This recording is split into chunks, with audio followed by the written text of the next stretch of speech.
Lead heads, welcome back to another episode of the Talking Lead podcast. This is episode 254. Coming off the launch of our first episode of the Talking Lead AK Corner presented by Pioneer Arms Corporation, and it has been very successful so far. You guys have shown a lot of interest in this new segment that we've started, and if you haven't had a chance to go back and listen to it, go back to last episode, 253, and that is the kickoff, part 1, to our new series, the AK Corner, where we're talking about all things AK-47.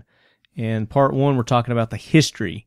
So you guys make sure you go back and listen to that. And oh, by the way, we're giving away 12 firearms during that 12-part series. Pioneer Arms Corporation has ponied up, and they even surprised me during this episode. CJ caught me off guard with this, but they are offering you lead heads, listeners to the podcast, listeners to that segment, for you guys who are participating with us, sending us emails, sharing our post, liking our social media pages, getting involved with us, commenting on our post, sharing our post. We're going to be picking winners every episode. So part 2 coming up next month, we're actually going to have 2 winners. We're going to be giving away a PPS-43 pistol, and we're going to be giving away one of their AK-47s.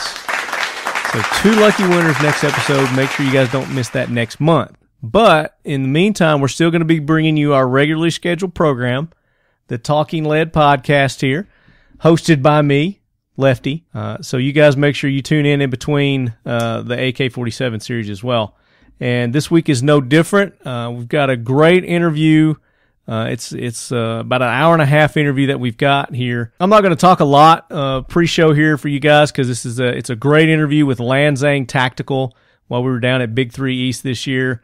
Got an opportunity to sit down with Ryan and Travis and just had a really great conversation with these guys, talking about the history of their company, their products, and some great new guy questions that you guys aren't going to want to miss. These guys were an awesome interview, and looking forward to having them on again very soon.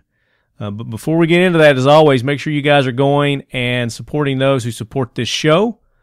The official optics of Talking Lead, Riton Optics. Check them out at ritonusa.com, and they are running a special. So from now until August the 31st, the end of August, you guys, what they're calling it the Summer of Color. And when you order any of their red dots or rifle scopes, you get to choose one of 3 Cerakote colors for your optics. They've got a flat dark earth, they've got an OD green, and they've got a stealth gray. And it doesn't apply for the discount, so you can't use your Leadhead discount code and get this Cerakote. It's just for the regularly priced scopes and red dots. But that's pretty cool, man. I mean, a Cerakote job alone is, a couple $100 by itself. So you can go and get the color of your choice between those 3 when you make your order. Just tell them which color you want when you place your order. And you guys go to ritonoptics.com or ritonusa.com for more information on that. And I know that we had mentioned when we had Jeremy on episode 252 that we were going to give away those 10 watches this episode. I want more participation from you guys. I want more of our veteran listeners to send us an email, let us know that you're a veteran, tell us a little bit about your service. I don't want to know great details about it, just, that you served, kind of high level what you did in the military. This also applies to law enforcement, firefighters, first responders. You are all eligible for these 10 watches that Defy Watches is giving away. Talking Lead and Defy Watches is giving away. So get in touch with us at talkingled@gmail.com. Go back to episode 252 to find out what you have to do to be eligible to receive the watch. But we're giving away 10 watches to 10 vets. Military, law enforcement, fire department, first responders, EMTs, or a veteran that you want to nominate to receive one of these watches. We've had several of those submissions as well, and that counts too. So if you're a listener to the show and you know a veteran and you want to nominate one, send those to us as well. Subject, I want the watch, talkingled@gmail.com. And then I'm going to extend this at least another episode. We want to get more participation on this. So make sure you guys are sharing our post on this, getting the word out. And then the next episode or two, we will start announcing the winners of those watches, those 10 Defy watches. But in the meantime, go check them out at defywatches.com. X Steel Targets. X Steel Targets. The best, most affordable AR 500 steel targets on the market today are X Steel Targets. Guys, go check out these awesome AR 500 steel targets that Bud is producing. They've got a target for every need. You hunters, you competition shooters, you precision long distance shooters, you tactical training shooters, or just you, like myself, just going out and plinking shooters.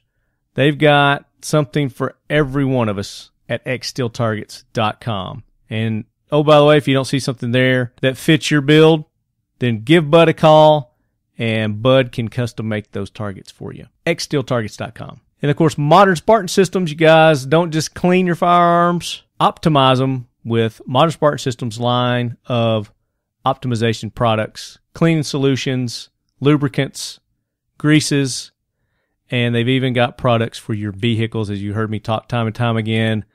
The old lead sled, approaching 320,000 miles, and still running great. Check out their TVT engine oil additive product as well. ModernSpartanSystems.com. And, of course, a huge thanks to Pioneer Arms Corporation for getting behind us on our new segment, the Talking Lead AK Corner. So make sure you guys go back to last episode and check out our part 1 of that. And check out Pioneer Arms at pioneer-pac.com. But just one more thing before we get into this week's interview with Lanxang Tactical. We got to give something away, guys. So let's go to our iTunes reviews and see what we've got new. So Vol in Birmingham left us a 5-star review. Awesome. And then he says this, or she, I don't know if it's a he or she. The best podcast on iTunes. Lefty does a great job having a variety of companies on his show. His show is where I go to find out about the newest stuff coming out to the market and the best things on the market to purchase. Well, there you go. I just wish there was more than one a week.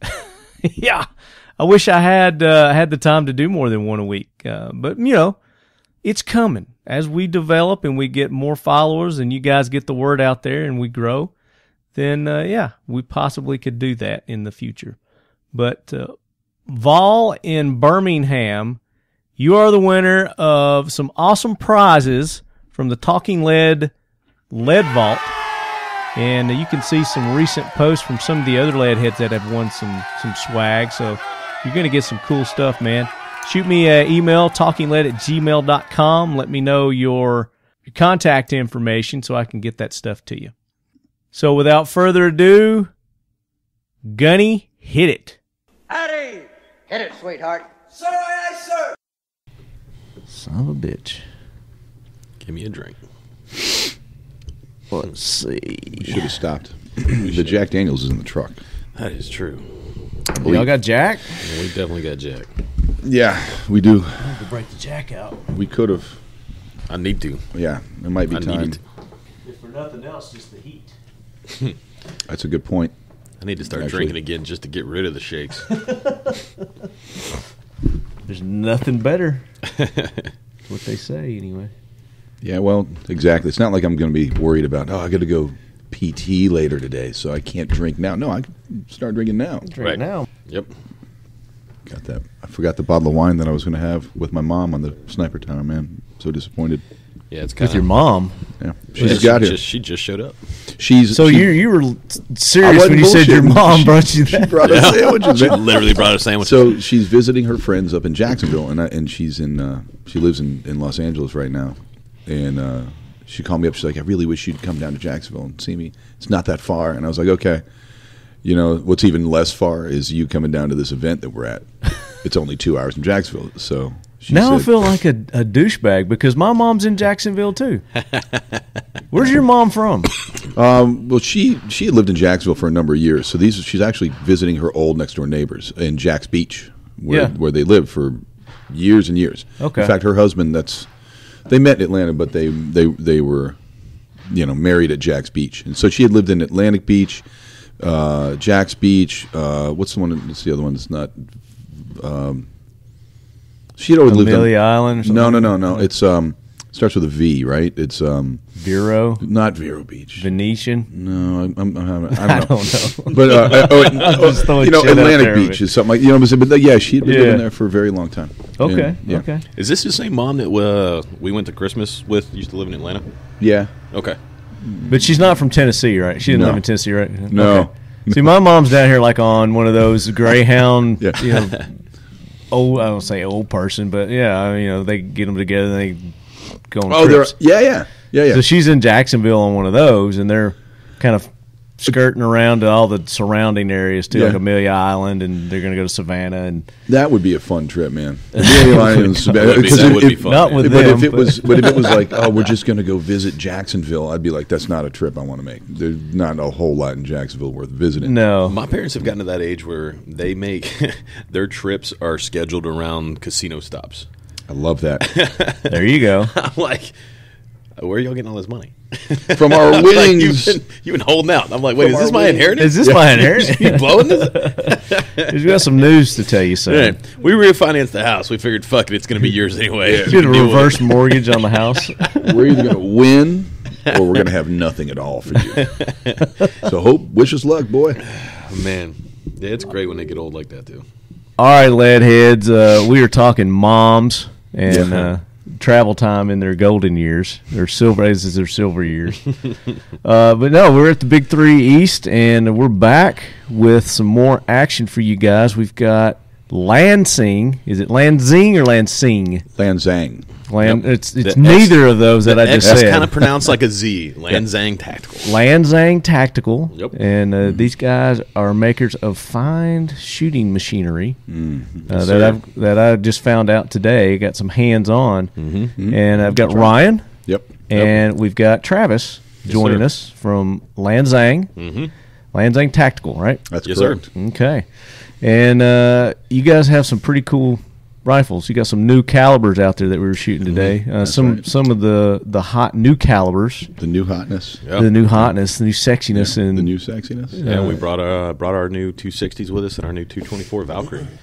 And, you know, the 224 Valkyrie is the up and coming. Yeah. I guess. You know, we chronoed kid that, in the. You know, we chronoed that thing yesterday, and it was 30 3,200 3,200 feet per second was 60 grain Smoking. out of a 18-inch barrel. It was crazy. Holy crap. Yeah, it's Because we're the something guys that we don't prepare for anything. We just show up and we're like, fuck it, we'll do it live. Yeah. Right. So like literally we come down here and display we're pretty confident in our stuff. So like literally a lot of these guns, this is the first time we've shot them.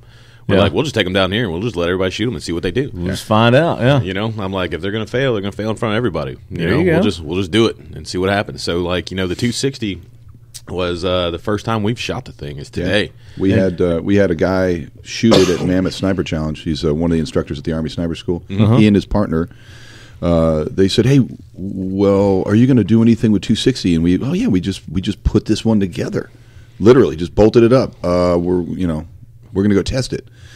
Oh, hey, well, how about I take it to Mammoth and I'll test it and I'll make a load for it and I'll see how it does. I'm like, well, you can't get better kind of field testing than that, right? Hell no. So he goes out, he and his partner, and they made a load for the and real 260. quick, for our listeners, tell them what Mammoth is. Mammoth Yeah. Sniper Challenge. If obviously, if you want to dig into that, look it up. You can look all you like, but I'll just give you the short version. Yeah, short which is, and sweet. This is the challenge is this: you're going to walk about 30 miles in 3 days over the course of each, adding up all the different shooting segments that you're going to have to shoot. So you'll end up with 30 miles usually, depending on where, if it's in Kentucky or down in South Georgia. You have a time hack to meet to get to each particular stage. If you don't, then you're no longer in the group that can qualify for prizes and things like that. Yeah. This is a long range. Yeah, it's a shooting long range competition. precision match. I should have said that first, of course. Yeah. So, and obviously the shooting itself is going to be pretty demanding. It's a precision match with a lot of really talented people that come and compete. So your competition level is about as high as it's going to get in the United States Right. for a privately run contest. And again, people take it real seriously. You're going to be carrying all your gear, all that. So distance. this is going to wear you out, this and is it's in the serious wintertime. competition. Yeah, it's a and very this guy serious just comes to you guys. Hey, let me take this. Yeah, Dane Lentz, not tried, not proven. Yeah, Dane called up and said, "What do you got that's hot?" He was thinking he'd borrow the 6.5 Creedmoor, which we were real happy with. And we shot it last year's Mammoth, and I shot with Dane, and or not as a partner, but alongside him. And when it was a 260, so Dane goes over and makes his own loads for the 260. Calls up day before the contest. He's like, "Look, I'm shooting 1/4-inch groups," and I'm like, "With what?" Yeah. He said, "This particular load that I have made," and he didn't exactly tell me everything about it, but he's like, "I have got this to it. My SD is like 10 or 7 or 8 or whatever it was." Crazy. It's phenomenal. I mean, he called up and we've got a pretty good working relationship with those guys. So they called up and they're like, "Hey man, me and the NCOIC of the Army Sniper Schoolhouse, we're going to shoot Mammoth this year in the Extreme Tough Man division. You got something for us?" And as soon as we told Dane about that 260, there was no other answer that he wanted to hear other than that. Yeah, and they went out and won. I think their margin of victory was something like 100 points, which would be like getting a whole nother stage to shoot that no one else got to shoot. Like right. They really put on a class. Yeah, there's this years was with where the 260. Yeah, it was almost unfair. So talk about the 260, because that's probably a lot of our listeners aren't familiar with the 260 round. Sure.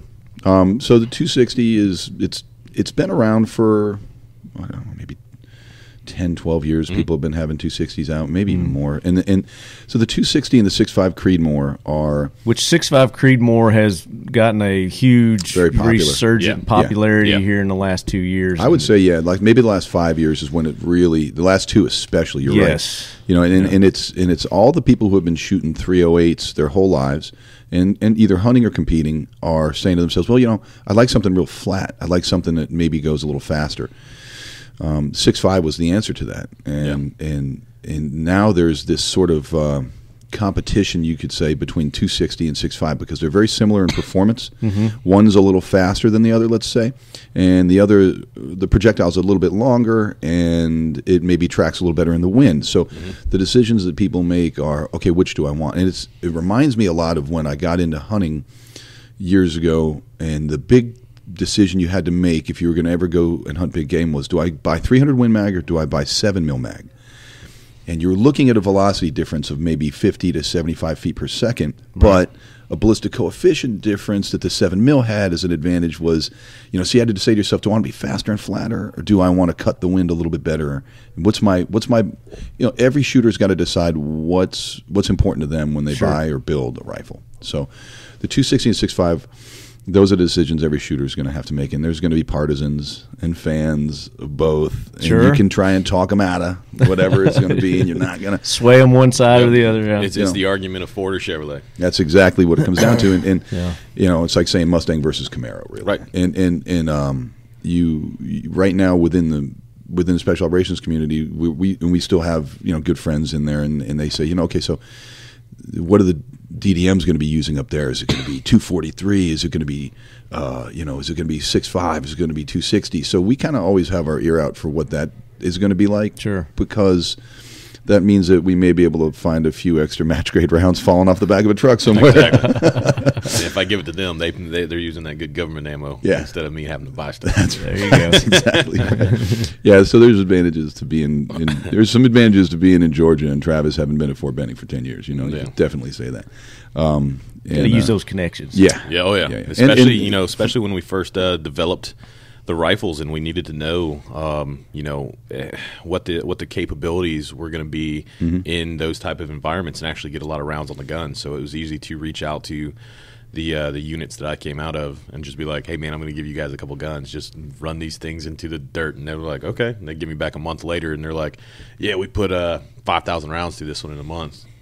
Shooting them out at our range every day when we went out there, and I'm like, I'm really glad I did not have to buy 5,000 rounds at this point. No doubt. Oh, yeah. I can only imagine what it would be like for companies that are like really big and well funded to say, okay, this is our new platform. Somebody's got to go out, and in the next month, it's got to crank 5,000 rounds to this platform so that we can say 5,000 rounds have been shot through it, and it's important to get there. Yeah. and we found the thing we love most about competition shooting is, number one, on a lot of levels, competition is fantastic. I think for the industry, for people who want to get better at shooting, it's great to be in a dynamic environment when you can learn from other people, watch other guys shoot. But we learn from shooters that are out there trying to make their 308s go, 2,900 feet per second. And, literally breaking stuff right. like.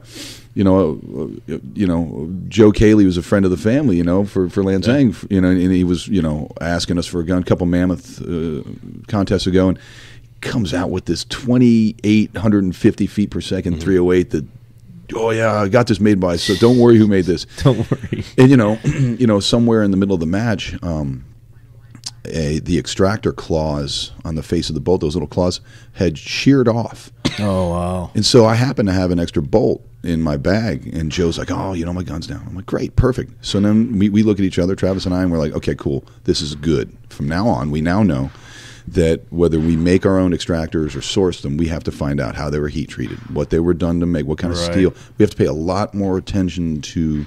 You're getting a lot more wear on that. Because I know that we don't. People call us up if something isn't right on the gun. We're going to fix it, right? And so we've always said, hey man, here's your UPS return label. Just send it back. And we don't. All we ask is like, you tell me what you did when it didn't do what it was supposed to when you paid this much money for a damn gun. So, you have people who have questions. We want to have them answered right for them. So now, we try to eliminate those questions before they start. Like, hey, let's fix this thing because it'll probably break.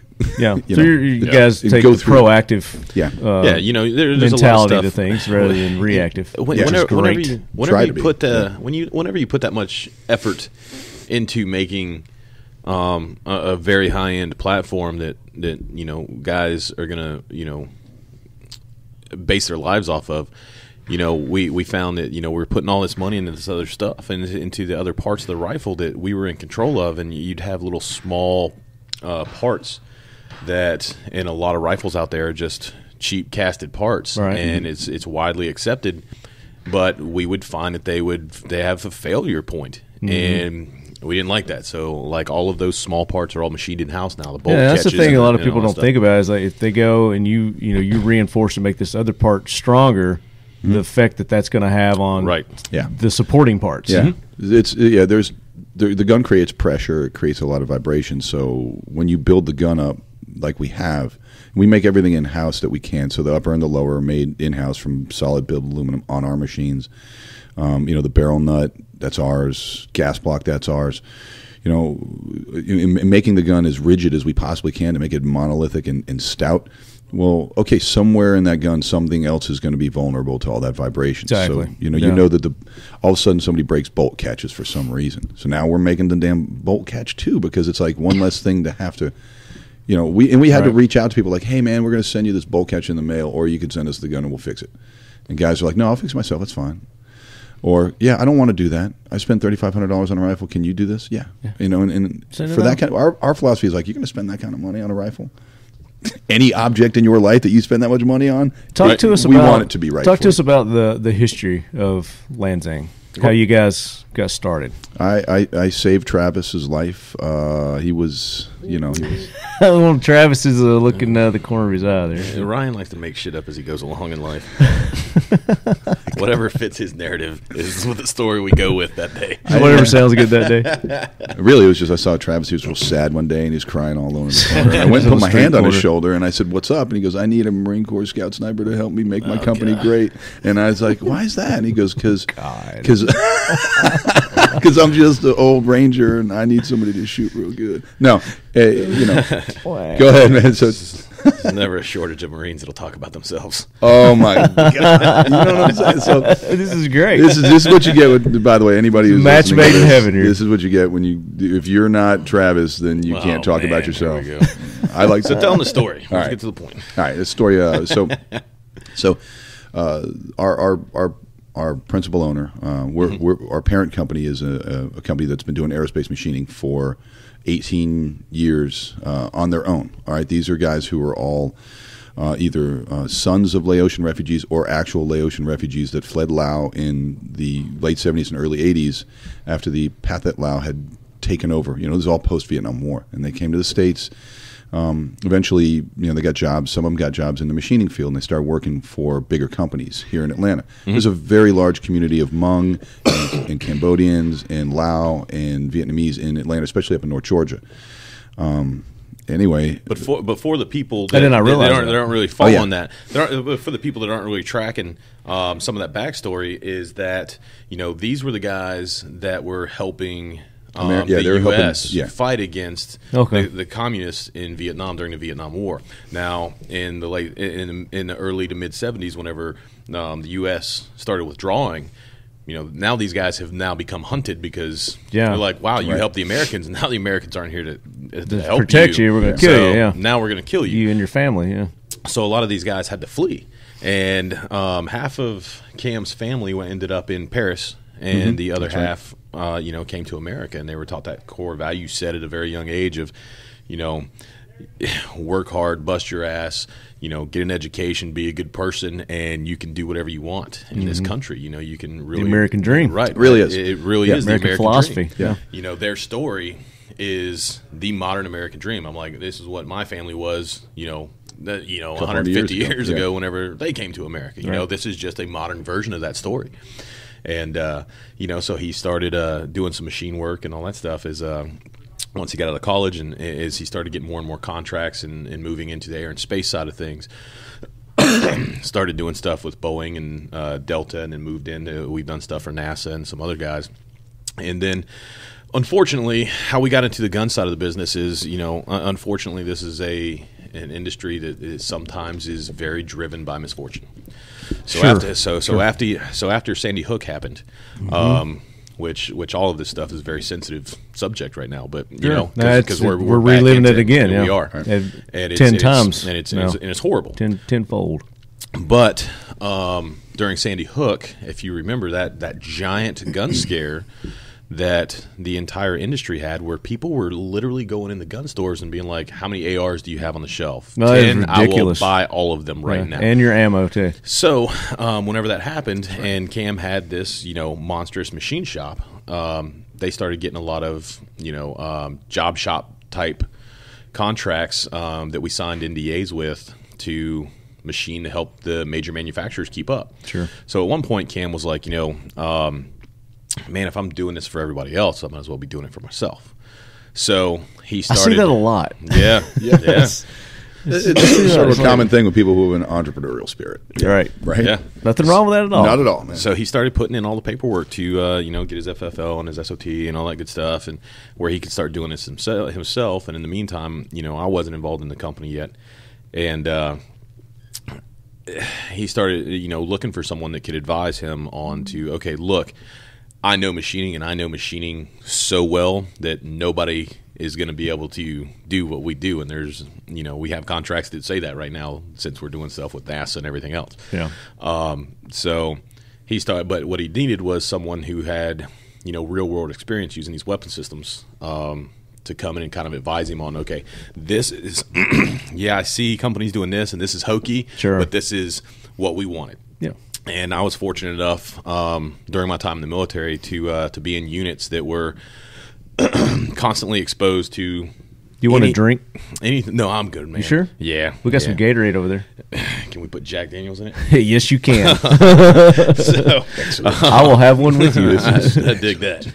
So, I was fortunate enough to be in units that anything that was like the new hot, cool gear that was coming out, we were going to test it. And so I had a pretty good working knowledge on, okay, well, we tested this weapon system, and this is what I really liked about this, and these are things that I really hated. And, a couple months later, we tested this weapon system, and you know what I didn't like about this weapon system is fixed on this weapon, but the stuff that's wrong with this one is the other one over there. Right. So there was always that, man, whenever we got involved, I'm like, man, I've got a pretty good... So he brought you in to basically beat the bell curve, so you didn't have to go through the learning. This is what pains. The industry needs right now, and it was a good lunch. That was a lunch that was a long time in the making, because whenever. What'd you have for lunch that day? You remember? No, actually, did he buy? Remember, he did buy. That was our first date. Speaking of lunch, our first date. So one of the things about our company that's pretty interesting is like we find interesting ways spend our time when we're not doing anything. I mean, we found this taco place that's right around the corner from the shop, about a mile away. All right. Now, have we talked about where you guys are located? Conyers, Georgia. So we're about 25 minutes east of downtown Atlanta. Gotcha. Right off. Just so our listeners can get a geographical. Absolutely. Just right outside the city of Atlanta. Okay. So yeah, and downtown. There's this taco place that's built into the back of a very small Mexican grocery. You have to cut through the back, and now they have a side entrance and everything, but you used to have to cut through the back and sort of wind your way among the rows of storage, and then you popped out in this makeshift kitchen and dining area where you would get what I think is probably the second best taco in all of the second Atlanta best. area. Yeah. He hasn't taken me to the first best. Every time I pick him up from his house and we drive by, I point it out as we drive by. He literally points it out. That's the best taco It's in the Atlanta. 100. It could be like the 60th time we've driven by it, and he still has to point out, "Oh, yeah, that's the best taco." Get place. excited about now. I this. do it on my own every time. So we what's drive the by best? it. What do they call it? What's The best place in Name Atlanta of to the get a place. taco is a place called El Progreso number 14. number 14? El Progreso number there's 14. 13 previous. Apparently, I don't even know where the other ones are. I just know that El Progreso is down at the end of Boulevard, which is the name of the street that I happen to live off of anyway, and it's about a mile from my house next to the Atlanta Federal Penitentiary. and as you might guess, Of all places. these are known as, we refer to them, everybody in Atlanta, Jailhouse tacos? prison tacos. Prison Yeah. tacos. Yeah. Dinner with a view? I think that has a different meaning in prison. In prison, it's not the taco. It's not the taco you want to eat. You're not saying to yourself, best taco in Atlanta, bro. That was amazing. No, not. You may not get C. div if you eat a prison taco. real prison tacos aren't really. Yeah. So the name of the place again is called El Progreso. El Progreso, and that's the best. It is the best taco. And then the second in best Atlanta, is- GA. what's and the the name of best the is place? this little carniceria that's right around the corner from our shop. Yep. When they actually feel like making them. Does it have a name? I don't even know if The it place has have a name? I know it says like It's got a name. El Supermarket. Yeah, it's on like the front of the El building, and Mercado. that's It might actually be El Mercado. So if you guys are in Conyers, Georgia, come to our shop. come to and they'll point you in the right you direction. can come see to the guns taco get shop. made. You know, We're always down to have visitors too, man. Yeah. Oh, are you? Okay. So we always love. One of my favorite things to do I'm is just in actually Tennessee, have, so I'm not dude, that far. One Yeah, of my you need to favorite be things to do. coming by So, the shop. so if we go back Maybe to on the way home. So if we, let's. We drove can down. Do that. we certainly could. Yeah, Friday. So one of my favorite things to do is, I had this working knowledge of what the military shooters specifically what they wanted to see in precision rifles.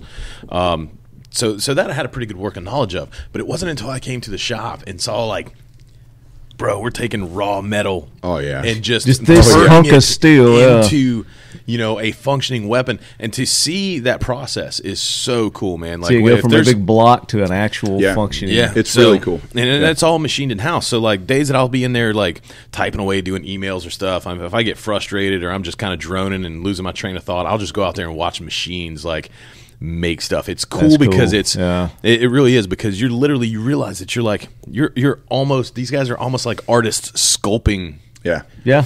weapon systems out of Taking raw a chunk material. of marble and Yeah. making We it's make crazy these little beautiful out of it. Michelangelos. And not a lot of people get to see that. There's a lot of guns out true. there that are manufactured like that, but you don't ever get to see the process. You just get to see the final product, and it's so cool to see. Yeah. These things actually, these CNC lathes and mills and everything, actually just cutting this out of just raw aluminum. It's very cool, man. Yeah, You've gotta you've see it. been whether you've bought or been issued rifles or just always had them in your presence your whole life. Yeah. Okay. You've never really seen one get put together, really made from nothing. And the second you see all that, I'm in my 40s, right? And I've been around rifles my whole life, nonstop, right? And like, so then all of a sudden, see one get made, Yeah. and you're looking in the machines, just You're like, removing all holy the shit. It smells. That's that, how you that's smell done. that smell of like hydraulic fluid. It's really awesome, and the machine's doing its thing. And you're Hydraulic sitting there fluid. looking at it through the window, and I'm not kidding. Like you immediately become Guys, he kind is of a window seriously. looker. I mean, he is Yeah. seriously. I'm looking at his Oh, yeah. face right now. He's Yeah, excited you get- about this. And I'm Yeah. not, like Travis said, like you watch the machines working, and you feel your mind just kind of relax and let go. And Yeah. You're like, wow, those robots are doing. And just you don't even have conscious thought. You're just enthralled by watching them get made, and you're like, that's going to be a gun that I'm going to shoot later. Yeah, you were It's talking pretty cool. about like a work of art. Yeah. Have you guys kind of seen through the history of rifles and firearms that they are becoming more like art?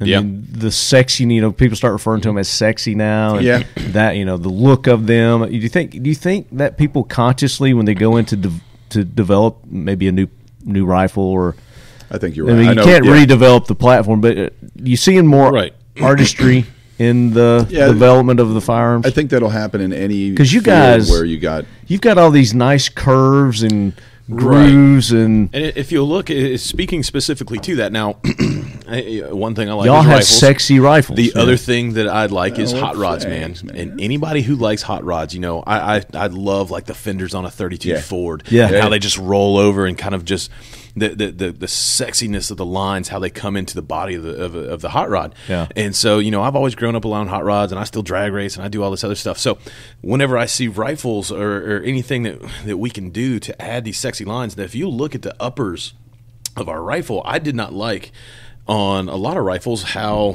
the transition from the upper receiver to the handguard is just it stops and then there's just a big bulky thing. So if you look at our uppers, we actually went in and added material so that it's nice flowing line, just like it's a nice flowing transition, just like an old hot rod, man.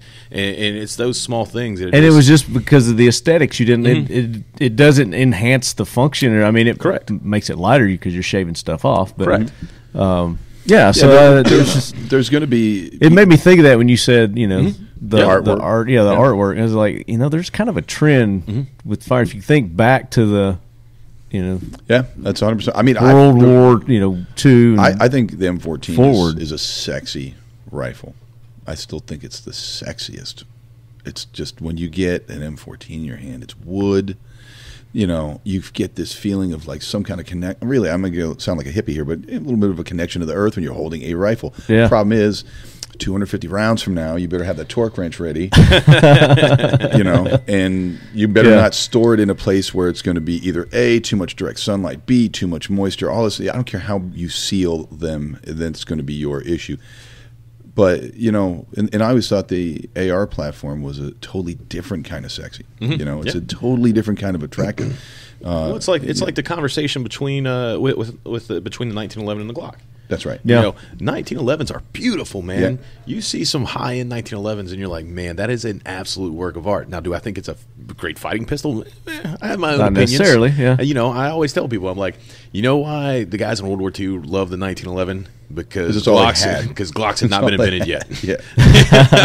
I'm like, they love that pistol because the Glock had not been invented. Right. But even with the Glock, I mean, you bring up like the primo firearm for personalization and artistry, right? Because all the different slide cuts that people do with those. I was going to lead into that too. I'll be at an event, a sporting clay shooting event for the Special Operations Care Fund here in a couple weeks, and one of the guy that owns Zev was there last year, and he was there this year, and he's going to be there again this year. But he is just a cool, laid back dude who likes to hang out and drink whiskey. So that makes him like part of the family. There in your book, yeah. So that really makes him part of the family. But again, you start looking now what they're doing with the Glocks. So, you know, you look at some of the stuff that Zev's doing, and some of these other Glock companies. I'm like, they're bazillion companies they're out there for aftermarket stuff.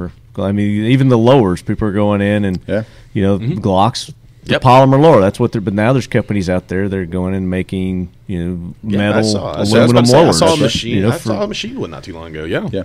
And you know, why not? Because at some point or another, there's not a whole lot of functional stuff to innovate. You know, new chamberings, new calibers. That's where all the innovation is. There's not a lot left to do on the rifle. So there's hey man, I want it to have an aesthetic now. Right. Run out of advances. All the different hand guards that are out there, all the different grips, all the different everything, buttstocks. So to bring that story back, you know, kind of full circle, I guess. Because please do. Somebody reel us back in here. Throw me a rope. Me and Ryan. Hey, welcome to Talking Lead, guys. This is what we do here. We're going to fit in well because me and Ryan like to talk, you know, and all of our stories will branch off in different directions a million times. But to bring that all back together, you know, when Cam and I were sitting at that lunch that I had the steak sandwich. That's right. That he paid for. You know, that's one of the things that was established that, you know, when the meeting was a long time in the happening because I knew kind of what he wanted to talk about, but I did not know the man himself. And I had mutual friends that were trying to get us together, and it was one of those things I'm like, if it walks like a duck, talks like a duck, it's not a duck. So I was like, nah, I don't think so. So finally one of my buddies picks me up, takes me to lunch, and I'm like, look, dude, I hear what you're saying, and I dig it, but and without naming other brands and stuff like that, I'm like, if you're looking to build the bottom end gun, I don't want to be a part of it. I don't want to put my name on something. But if you want to go after what I consider that boutique rifle category, the guys that were out there doing the great things with the high end ARs and the precision game and all that stuff, I'm like, if we're going to be competitive in this and do make a good solid brand for ourselves, this is where we need to be.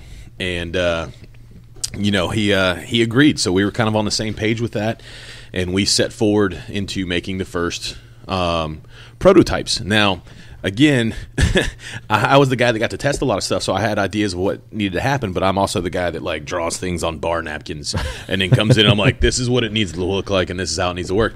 And all these little machinists will look at it. That's a beer nut. Right. That's a little smidge right there. But and then they would create the stuff. We'd go out and test it.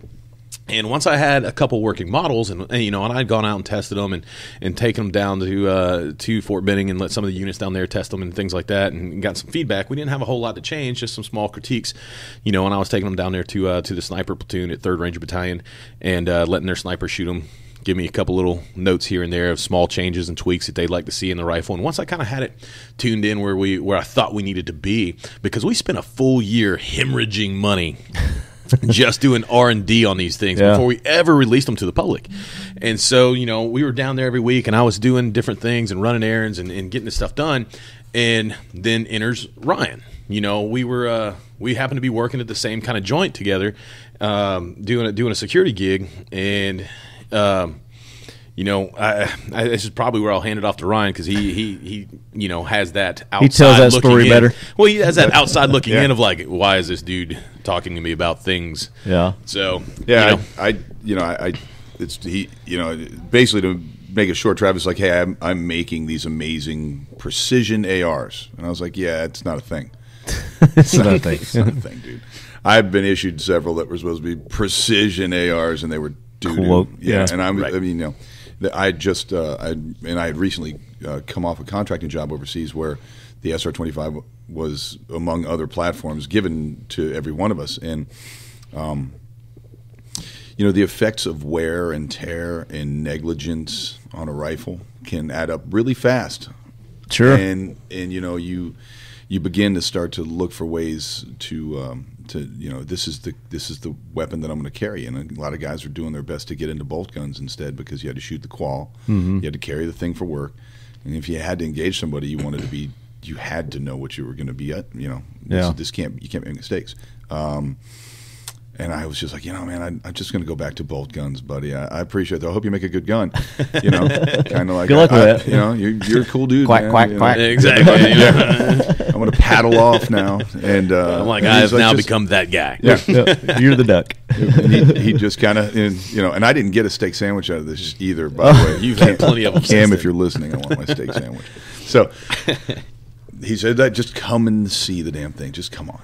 So I come and I shoot it. And I like telling the story too, because I had a bunch of really bad ammunition, and I had just really awful Czechoslovakian 147 grain, and it was I got it at this. It was discounted heavily because some of the ammunition had leaked. I guess some of the nitroglycerin had spilled out of it and got on the casing, and it was just stained, and it was ugly stuff. It was really crappy stuff. And I said, okay, well, I'm gonna listen to Travis, but I'm also gonna show him where this bullshit ends, because I'm gonna run this garbage through his brain. This is a real life situation. Yeah, because one of the conversations that we had leading into this was that, yes, there were precision rifles out there, whether they're bolt guns or gas guns at the time, and they're still out there to this day. And one of the things that drove me nuts about those, that I used to point out to them whenever I was still in the military, was that, look, man, that's a cool rifle, and it looks great, and it's got a sex appeal to it, and it's cool. But you're telling me it only shoots one specific type of ammo. You can only ever shoot this match grade out of it. And I'm like, that doesn't do anything for me. Can't shoot this other brand. Right. If I'm in the battle space and we're getting it on and I can't get resupplied, what good does it do to have a rifle that once I run out of ammo, I can't start delinking machine gun ammo and shooting it? And that's, you know, and that's, I'm like, that's no. in your sniper school doctrine, you know, where you actually it's in black and white. It's like, these are the things you must do: is shoot all your stuff, and if you need to delink machine gun ammo, you will do that. And I'm like, I always thought that was a gospel thing. It's in the book. You know, necessity. It's in the book of the gods. It's in the sniper school curriculum. I may one day have to delink some shit, so I better be able. Yeah, right. Learn okay, because M40 is going to get right back to work. You know, it's not going to be as accurate, but you can work. You could save other dudes' lives. You can get work in. So, I had purchased a gas gun not long before this conversation with Travis. And I found out the hard way on a range, and I was out there with the Georgia State Police. I have a bunch of buddies on their team, and I'm out there at their range, and we're shooting. And I'm like, "Yeah, man, I'm shooting these pretty decent groups." I'm like, "Right on, bro. Yeah, check my new stuff out, man. I can still shoot."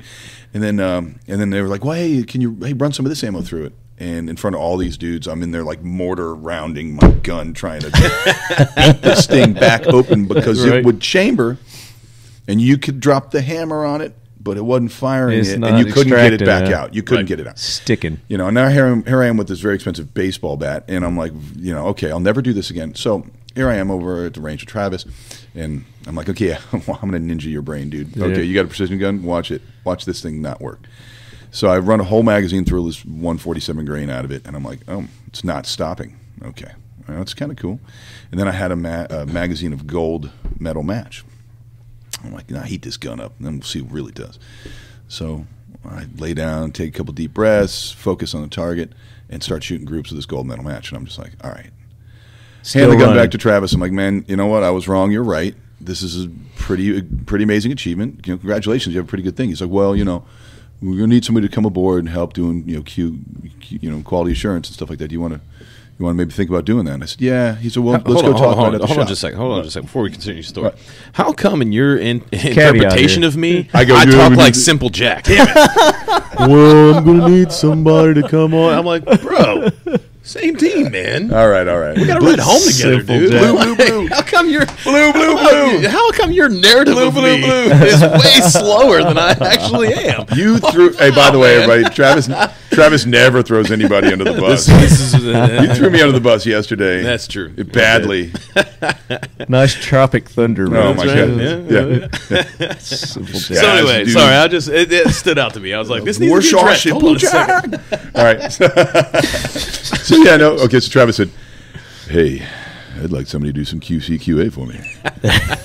Would you like to be that guy?" And you know what? That's better. I'll take that. Somebody start a bass line up.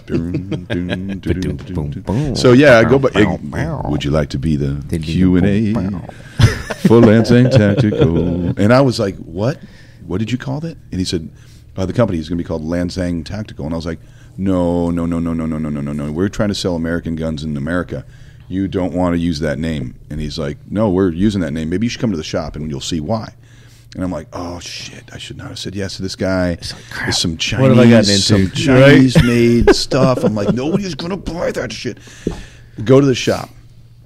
All right, there's like 3 gringos in the whole shop. Me, Travis, and another guy who was working, and he was in charge of shipping for the parent company, and that's it. Everybody else is in there like hustling, getting shit done. Machines are running. Guys are doing really weird stuff with metal and like getting stuff done. And then they're literally like scurrying about. Literally, like because they're all like 5 foot tall or less. You know, so they're literally except for the ones that are actually except for the ones that are like really big now because like you got American Cam has not missed leg day very much. He's in there. He's getting his pull ups or a meal. Yeah, he's getting that waistline. But no, so long story short, and you're in there and you're watching, and I'm meeting the head machinists, and they're like, their approach is like, okay, well, kind of tell me more about how it should be, and then I already know what I'm going to do. Goes in there, switch a few lines of code. The machine's doing something different. I mean, I'm really blown away by this. Plus the smell of all the cutting fluids and everything's running. You know what I mean? That smell that you get when you get into a machine shop, and it just hooked me, right? And I'm like, oh man, okay. All right, I understand now the backstory of these guys, why they want it named Lanxang, and what that really actually means. And it means 1 million elephants. And the full name, when there was a kingdom of Lao, it wasn't called Lao. It wasn't the Laotian kingdom. It was Lanxang Homkao, right, which meant 1 million elephants under a white parasol. And the flag had this, this three-headed or triple elephant and a giant white parasol. And if you can think back, it was basically like their way of saying, like, come and live with us under the white parasol that we will provide you in this hot climate, and you will be, part of the family. by us, part of the family. Yeah, right. Or stand right there, get mowed over by these elephants, see how that works for you. Get stampeded. Right. So for 450 or so years, that was the kingdom that ruled all of Southeast Asia. Wasn't there like Up until like the 12 or 1400s, I can't remember. Yeah, what wasn't there like a thing that was put out by like the French or something like that? They were like, dude, when we fought these dudes, yeah, we couldn't stop them. they're like, we could not stop these guys. Like, whenever we showed up on the battlefield to fight the Lanxang warriors, like, they just had all these tanks, is how he illustrated it. Well, in his narrative, the tanks are actually, he was talking about elephants. Elephants, yeah. And they were like, dude, there was just a battlefield full of these giant tanks, and he's talking about elephants. And it's crazy because, they... So were they elephant whisperers? Is that what they control the elephants? They were Asian elephant whisperers. Yeah, like the Asian elephant and the African elephant are similar, but that's a very interesting. I mean, you've actually got some history behind. I was just thinking it was dude's last name. Nope, not at all. No, and that's just so that's his way of reaching back through his history. Yeah, he's to the point, awesome. it's funny because it's actually, if you talk to these guys, they kind of laugh every time we talk about it, because it is a giant middle finger. This is awesome. So, to the current right now, after the Vietnam War and the communism took over everything, they were like, you can't speak about that name anymore. Yeah, like if you showed up, so right now it's actually like a giant middle finger to the communist government there. Yeah. And if you were to show up in Laos today wearing a Lanxang Tactical shirt, you probably so it's would very not. similar to what's going on here in our country with a lot of these left-wing liberal people trying to bury our history, in various different ways. And that happens, I think, throughout time. One power struggle leads to somebody being in charge that wants to rewrite history. Yeah, and the loser, he has to say it never existed, or else we'll berate you, or worse, like you just disappear, kind of a thing. And and it's kind of like going to Germany, and like their high school book has nothing from like 1937 to 1945. Yeah, it's like it just didn't happen. Nope, nothing was happening. Everybody's on vacation. And what should happen is that chapter. What should happen is you have to read every painful damn word. You have to go through that and say, that's what Grandpa did.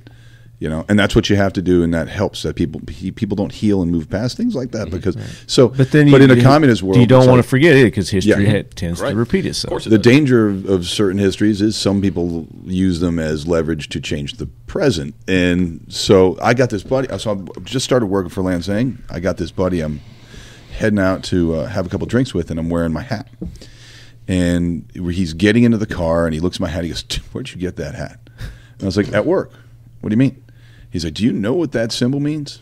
And I said, "Yeah, actually, I kind of do. I mean, I work there." Yeah. And he's like, "Bro," and he's Laotian, first generation. He goes, "Dude, if you flew to Laos today, got off the plane, put that hat on your head, and tried to make it through customs, you ain't gonna make it through customs. You can just they might just put you back on the plane if they felt generous." He's like, that flag is a giant middle finger to the present government. And I was current regime. Yeah, take the hat off. I'm looking at it. I'm like, oh, I love this hat even more now.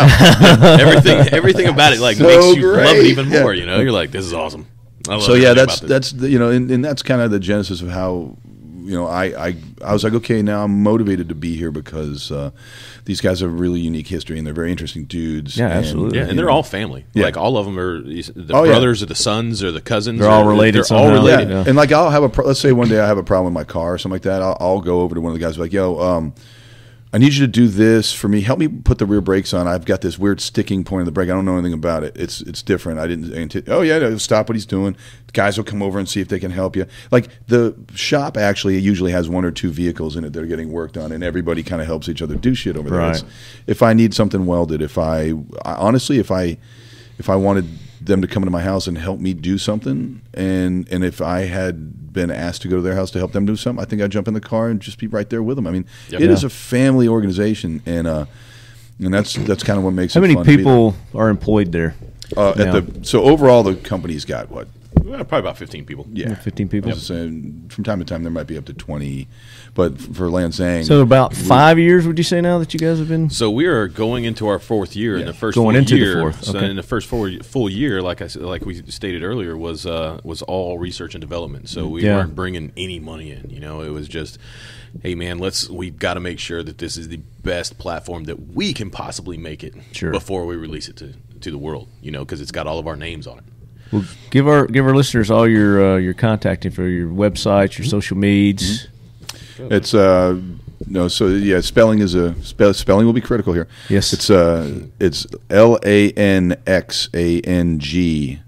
tactical.com. And there'll be an elephant. There'll be an elephant. Yep, you'll know you're in the right place when you see that big elephant. You see that big elephant with the middle finger. That's right. That's one of the things. They should do an elephant flipping off. with his little flat foot with his little middle finger on it. Right.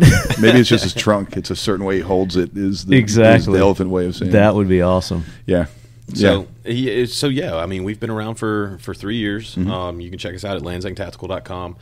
We have a Lanxang Tactical Instagram page. So I guess that's when I met you guys the first time. Was it 2 years ago? I thought wasn't it a Mammoth? It was. Or was it right here. No, it was okay. here. No, it was here. Okay. Yeah.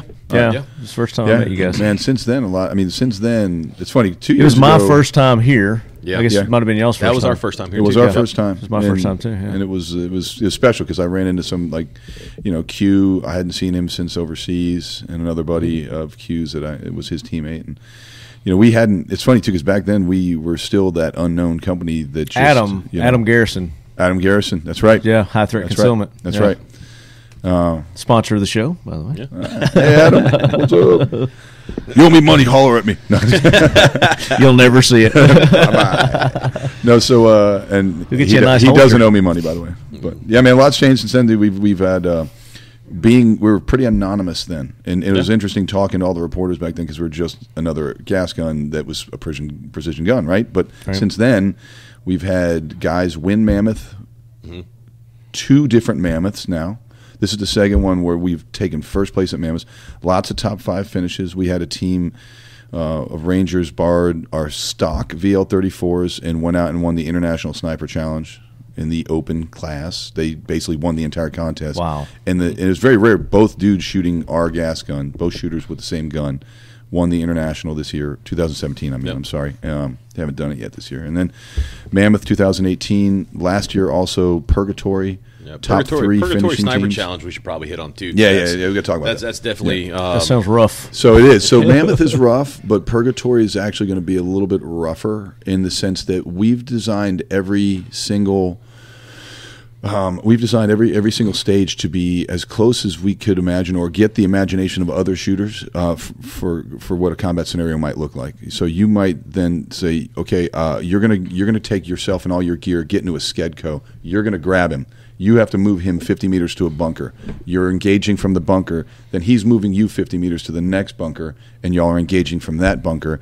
And you've got to bring him back. Again, y'all have to bring each other back to the starting position. And you have 15 minutes to do the entirety of this and hit these targets. Imagine you were in a real situation where it's like, I have to carry my buddy and all our shit over here, engage these bad guys, get him back to safety, and drive on. And so all the stages are going to be something like, you have to get up on top of a building, bring your buddy up on top of the building, then engage targets, or take your buddy off the building because he's wounded, right? Let's say, and then engage these other targets. Where's Purgatory? Purgatory's going to be down in Blakely, Georgia. Okay. And, what time of the year does that happen? Arena training facility is actually a great facility. Yeah, Arena's going to host us again. So we're going to be back at Arena this year. Last year was our first year doing it. We had a great turnout, and everything in the competition makes some type of tactical sense. Right. Okay. It's not just like stand on one foot, bark It's like a dog, and real shoot live offhand. situations that could or have happened. And it's one of those things you may not realize it at the time until we brief you after. That one of the stages we had set up. You had to stack. You had a defilade shot where you could not see that target. Now you could either shoot that target or not shoot that target. You had other points that you could gather over here. The point of the whole lane was to get you thinking outside of the box. So say that guy that's behind, that cover is a mortar team who is dropping mortars on your dudes. Now you've got all these tires here, and what they didn't know at the beginning was that you could stack all those tires in a certain way and get a straight on shot at the guy. Yeah. So after the stage was So over, you're able to use your environment to. Correct. Yeah, It's not like you just go here and you think through the situation. And it's gonna test you physically because there's a lot of walking around between stages. You have to move on foot to them, but also each stage is going to be like usually they should be each of them about 15 minutes long. Yeah, right. Where most competitions are like 2 or 3 minutes. This is like a tough mutter in a way. Right. So competition. It helps to be in good shape on this thing. I think it's mandatory that you sounds like to me. Yeah. And at the end of the day, you want to be challenged by your shooting, and you want to be a little stressed out by it. You want it to physically make you exert yourself. Mammoth does that, but usually the stage itself at Mammoth is much shorter, and you're never really going to be that far out of breath. Joe makes it so that like you're painfully humping some rocks up a hill, and it's difficult. You're not going to be. So this is one that you guys designed and came up with. Yeah, Travis and everybody's kind of got some input on this thing. Yep, and from guys who have experience, like, hey, man, I think this would be good, or I did this one day. It was weird. I had to take a guy and make him do this. And then my buddy came in, and he's on the radio calling in a medevac, so we're not going to have anybody calling medevacs, but, like, you get the point. Yeah. A lot of it's like somebody derived it from their real-world experience. We'd let them, add to it. It's a contest that can be done in 2.5 days, and it's It reminds me of one that goes on at Rock Castle, and it's a fundraiser. It's a charity event that a group out of Clarksville, the base up there. What is that? Campbell. Yeah, Fort Campbell. That's right. One of the helicopter group that's up there. The Night Stalkers. Night Stalkers. Thank you. Yes, the Night Stalkers. Yep. The 160th. They have they do a 3-gun. And each stage is set up to represent is that something. Task Force Dagger? Is that the Task Force Dagger guys? Because I know they do a lot of stuff up there at Rock Castle. No, it's Night Stalkers. It's the Night Stalkers. Well, I know the Night Stalkers is the unit, but there's a foundation or an organization that's a lot of those guys. It's called Task Force Dagger. So I didn't know if it might have been it's not those guys or not. It's the Night Stalker or something. Okay, it goes to help the families and and got it. members of the Night Stars, but so it's very similar to what you guys are talking about. So it's stuff that's actually happened on missions that they've been on. They recreate those, and it's more of a memorial to their fallen brothers. So. Yeah, I think I read something about that. That's an interesting way to run it's really contest. cool. Yeah, like this is the one where this guy got hurt or this guy got a medal, and you run that whole. They've got a plaque or thing that tells the story of the thing you're getting ready to shoot. So. Right. So as Purgatory, ends up this year or this past year, our first year, teams, first place team, second place team, and third place team, which were 2 teams from the 75th Ranger Regiment and a team from the Army Sniper Schoolhouse out of Benning, all took first 1, through 2, 3. third, all shooting our guns. Nice. So it's not like only military guys are coming or only military guys can win. The 4th place team was a couple of gentlemen who do a lot of PRS shooting. Yeah. Sure. And actually, who sponsors them? You talking about the Best Targets guys? Yes, that's right. That's Scott Whitehead and those guys. Yeah, man, they're good dudes, man. Those guys can absolutely shoot the lights out, and they were hounding these Rangers, and they were hounding the Schoolhouse guys for the podium finish, and it was like these guys right on each other's butts, and it was pretty cool. And just to see guys like that, I'm like, the competition there is stiff too. When is Purgatory? Purgatory is going to be September, right in the middle of September. Yeah. Okay. So when it's nice and hot outside, I was going to say still probably it's a little warm. So here's this line that I walk, and I've always got this little this little voice in my ear, and his name's Marcus, and Marcus is always like, "Bro, you can't do that."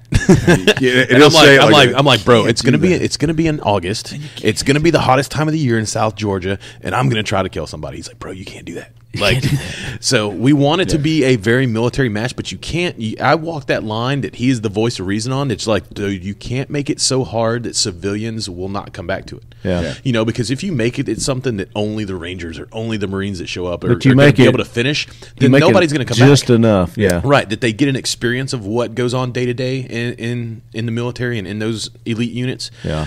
So they get like a little taste of like, wow, this is what these guys do day in and day out. But if you make it so hard that only those guys can finish it, you're never going to have a competition because they're going to go back and they're going to get on your show and they're going to be like, that sucked. Yeah, I heard it. I was out the worst day. Worst case scenario is you got multiple heat casualties running around. Or we start Georgia, cooking guys. Yeah. So we offset it a little bit. We were close. We're going to get close to. I would love to come down for that. And dude, we'd love to have you. I don't want to shoot it. I want to watch. Yeah, so in fact, it's actually, as far as contests go, this is entertaining to watch because you know, these guys might have to carry objects here and there, make decisions about how to get this route from here to their firing point. That some guys are making bad decisions. Which, like you said, there's things there that they've got a situational awareness that they can use to see how they. A lot of shooting contests aren't interesting to watch, but you know, if you're watching Purgatory, it's a lot of fun, man. Watching guys and you know, staying at one stage and watching. So we don't. Nope. Yeah. I think you should film it. We probably should. Some there are some guys that are going to be there that probably won't want to film it. Yeah, we're bringing out. That won't want to film it. Yeah. Can't be filmed. If you remember our first time at Big 3 East, you know, whenever Ryan did our company brief back when they were still doing those, one of the things that Ryan asked to the media guys and the reporters and stuff was like, you know, how come y'all are never at these events? And it was crazy because I said I am. Right, you were the only dude, but you were the only one. But the response the answer was really crazy too. Was really crazy, kind of blew our minds, and they're like, you remember we're just nobody ever invites us. And nobody invites that was the thing that blew my mind. That's crazy. Yeah. Well, nobody. And who was it that said that? So you don't have to be invited, right? That's so what I with Purgatory, you know. So like with Purgatory, we'd love to have you come down and do some stuff down there. I think Tac Daddy may come up this year. He's wanting to come up and check it out. One of the reporters here that's doing some stuff for Recoil. They're wanting to come down and cover the comp this year. So contests. Well, and things people like you guys who are actually, you know, you're putting these, you're hosting the competitions. That's what you got to do to get the sport and get the awareness. Is you got to get these guys out there, right? Otherwise, I 100% agree with it. They're not going to come. I'm like, why? How come? And you're not going to get the coverage. It's not going to get the exposure it needs. I think that the industry itself needs contests, needs sport, needs to make that stuff interesting for people of all ages and sizes. You know, I think there should be a contest for anybody, old, young, to be able to go and compete and learn shooting in it. Like I said earlier, in a dynamic environment with other shooters. It just so happens that with Purgatory, I'll tell you the short version is this: the best compliment we got was a couple of dudes who I think the two dudes who won it actually, Brandon and John. Yep. Brandon and John said, and they were just getting ready to go on deployment, which you know. It was good praise coming from them. They said, "Man, this is the best training I've done yet, and I'm going on deployment in a month. And this is the best training because these stages were the best training I could have done prior to my deployment. Because we're doing different kinds of things for training, but for snipers, it's like."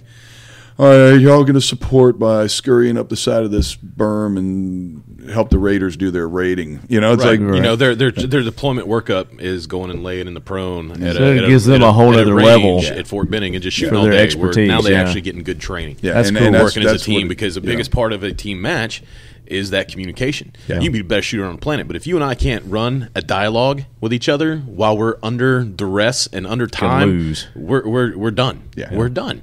You know, so these guys, they're actually getting to work as sniper teams as under situations that are getting their heart rate up, under duress, and they're like, dude, this is great for us. You know, we're deploying here in a couple of weeks, and now, you know, me and my spotter or me and my primary are getting a stronger team. Yeah, we're getting good communication worked out while things are going on. Yeah, and I was like, dude, that's awesome, man. That's great. It's what it's all about. So, what's coming up next for you guys, Lanxang? Well, so as far as rifles are concerned, what's up next is we've got the 260 squared away, 6.5 squared away. Obviously, the 308, the Lord's caliber, as I've heard it mentioned many times today, and now the 224 Valkyrie. Yeah, just shot that. The 224 Valkyrie. Like that's the new hot shit that's coming out. Yeah, we're trying to see what we feel about it in terms of how to kind of shape the building of the rifle to whether or not it's going to be more favorable for 90 grain or 60 grain. We're going to kind of look through. How we're going to make the rifle. What grain was I shooting today? 60 grain. Yeah, and that's what's coming out at 3,200 feet per second. So, but what is 90? We're going to go chrono that now, and see. how it performs. So 60 might be better grouping at 100, but is it going to perform as good as 90 at distance? And what kind of foot-pounds of energy is it delivering at 1,000? Hunters are going to want to know that. So I got to sort of start to take that event. But then, rifles, we got 300 blackout. Yep, we got the blackouts now that we're doing a 12 and a half pistol. Right. So right now on the shelf, we've got our 5.56 combat rifle, our 5.56 18-inch DMR rifle called the Cash 22, which is I love that rifle. It's an absolute hammer. We've got our VL34s, which are now they were originally just in 308. Now we've got them in 308, 6.5 Creedmoor, 260, and we're now taking a step back. We're also going to start doing the Cash 22 and 224 Valkyrie. We've got the 300 blackouts, and I think that kind of might round out that right there. That's everything we've kind of got going and in the works on the gas gun side. But you say gas gun side. So to drop a little preview and a little sneak peek right here live on this show, because we are the place for exclusives. That's right. So, Scoop. I'll tell you. I'll put Heard some it here stuff out first there on Talking Lead. Right. That maybe has not been put out yet. That here in the near future you'll probably see some scope rings from us. Okay. No, you're thinking bolt gun. I was thinking bolt gun. But wait. There's more. There's more. So you might see by the end of the year this year, you might see some scope rings from us. Yep. Okay. That are pretty hot. Precision type. Yeah. Okay. They're going to be pretty hot. And you might see bottom metal from us for the bolt gun guys. For ye old bolt gunners. Yeah, and then you may actually see a modular bolt gun chassis from us. So maybe. While I don't want to really manufacture bolt guns, and make custom bolt guns. Nothing wrong with being bolt gun. I mean, there's nothing wrong with bolt guns. Yeah, there's nothing wrong with bolt guns. But you could always add that to your that's right. your list of expertise. But the reason I don't want to get into bolt guns is not because I don't like bolt guns. I think there are phenomenal companies out there that are already building great bolt guns, and I'm like, those dudes are tracking, man, and they're putting out great stuff. And I was like, however, I do see a lot of companies that are machining accessories for bolt guns that maybe could. But use you know some what new stuff ultimately on the market, happens? man. You start doing the accessories, then you're like, well, why don't I just do it myself? So that's how it starts. How we got into that. That's how it starts, Right? But I mean, you got, we just look up the way, just right up the street, and there's not the street, but like just not far from the shop, you got companies like Accurate Ordnance that produce outrageously good products. Yeah. And their bolt guns are hands down some of the best out there. I mean, GA Precision and stuff like that. I mean, those guys are out there just killing it. Yeah, we're. I mean, at this point, we're happy to, and I'm not even boasting. If you can hear my voice say these words, bring your gas gun, and I promise you that we're building a better gas gun. You go head to head. Go head to head with them. Come take the Pepsi jump. Bring your 147 grain Czechoslovakian dog shit ammunition. We'll both run it. Yep. And then we'll shoot groups. Run Purgatory and together. We're gonna come to Purgatory and find out, just how much fun you can have in one weekend. I mean, but That's come awesome. to Purgatory and shoot your gun with ours. There's a lot of stuff going on. Like I said, I couldn't have asked.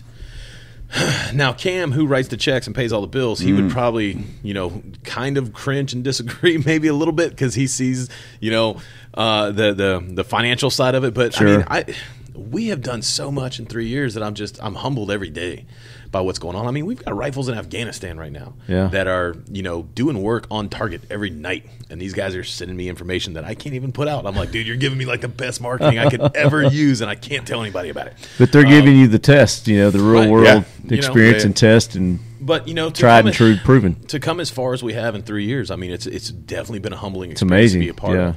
It's amazing. To have those wins under our belt and have, the special operations community be so behind us and really, one of the articles that just came out about us that Paul did out here this month, in Sniper's Journal. Yeah, in Sniper's Journal this month, there's a 6-page spread on us. Okay.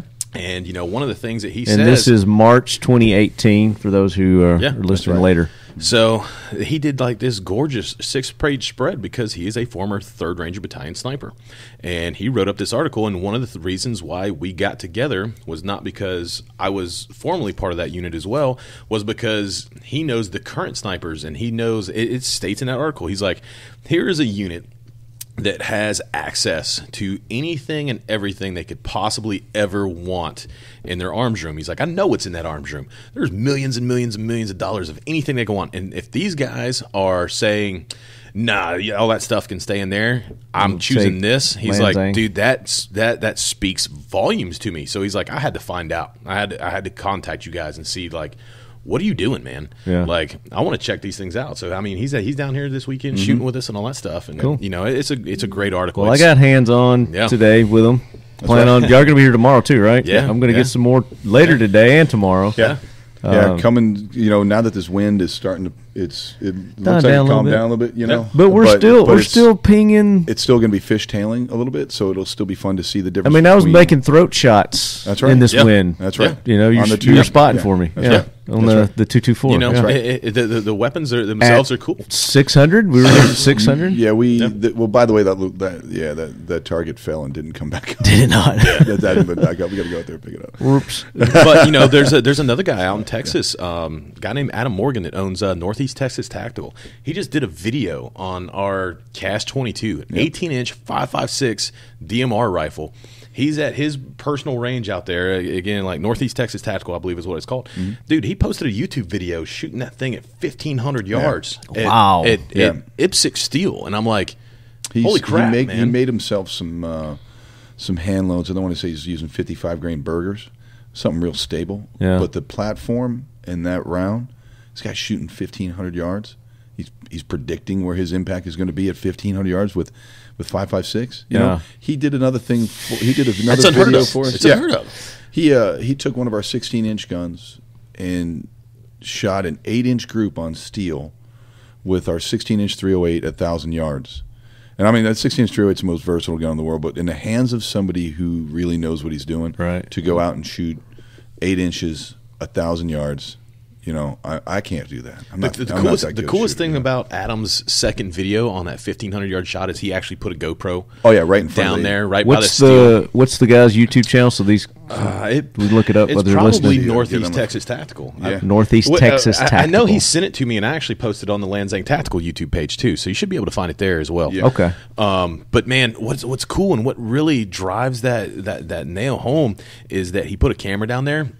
And it's one of the few times that it instantly stuck out to me that you hear the report of the rifle, and then it hits. Okay. Usually when we watch these videos, that round slams into the steel, and then you hear that crack of the round because it's going, the round's still supersonic. On the other side this time. So now, even when you put down the camera down there, that usually you'll still hear that. You'll still hear see the round impact before the sound catches up to it. This round is now going so slow at 1,500 that you actually hear the rifle and then see the impact. I was like, wow, man, that really gives you an idea of how far away that is and how slow that 5.56 is slowed down. If you punch in Northeast Texas Tactical, it'll come up where Brian's looking it up the for you YouTube guys. video right here. Okay, so they can find it under. Yeah, I don't have personally any of the social medias on my phone. I guess YouTube, you don't need it. So. Right. Yeah, but it's been an interesting thing to see these guys go out and develop their own loads and their own workups because again, we guarantee our guns for 3/4 minute or better right out of the box with factory ammunition. Right. And we've tested all types of factory ammunition, and the best stuff we found so far is Gorilla. And I've used Gorilla; it's good stuff. Mm-hmm. Yeah, I've used it on some hog hunts. Yeah, I mean, like I said, we 308.